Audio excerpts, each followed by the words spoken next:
You often hear people say that the Holocaust is well documented, that the Nazis left behind lots of records, but what does that actually look like in reality?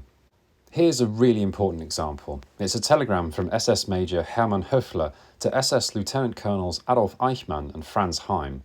It states the amount of people who arrived in the extermination camps of Operation Reinhardt, which were Belzec, Sobibor, Treblinka and Majdanek.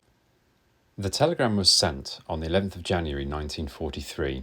It lists the amount of people who were transported to those camps from the 14 days until December 31st, 1942, and also the complete totals of people sent there since the camps were built.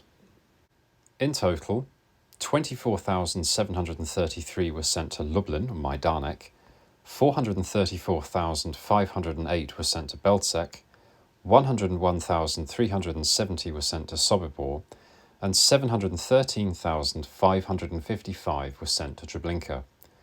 We add a 5 onto the end of the figure for Treblinka, which was clearly missed off by the British military decoders who intercepted this message, because that's the only way that these numbers tally up to the full total of 1,274,166.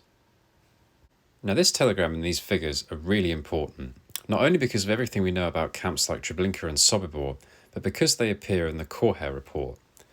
This is a document produced by the Chief of Statistics for the SS, Dr. Richard Korher, in order to calculate how Europe's Jewish population had changed in the 10 years since the Nazis came to power.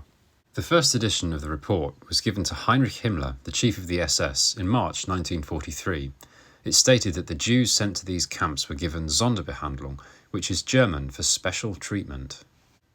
The Nazis didn't like to write about the mass killing of Jews directly. Instead, they preferred to use euphemisms like evacuation, resettlement, or special treatment. However, in this case, even the word special treatment was too direct for Himmler, and in this letter, he ordered for it to be replaced with the even more vague durchgeschleust, meaning processed or sifted through. Dr. Korher was told, "Eine andere Formulierung darf nicht genommen werden. Another formulation may not be used." Of more than an estimated 10 million Jews in Europe as of 1937, Korher wrote in the final page of his report that this amount had been reduced by half since the Nazis came to power, in other words, by approximately 5 million. He also writes that only half of this amount, 2.5 million, is due to Jews leaving Europe. So what happened to the other 2.5 million Jews who could no longer be counted among Europe's Jewish population without having left Europe? At this point, it's almost like we don't even need to know anything about the death camps themselves, because the information given in these documents alone now speaks for itself. The only possible explanation for Europe's Jewish population to have decreased by 2.5 million people without them having left the continent is that those people died. Thanks for watching. Follow for more easy history videos.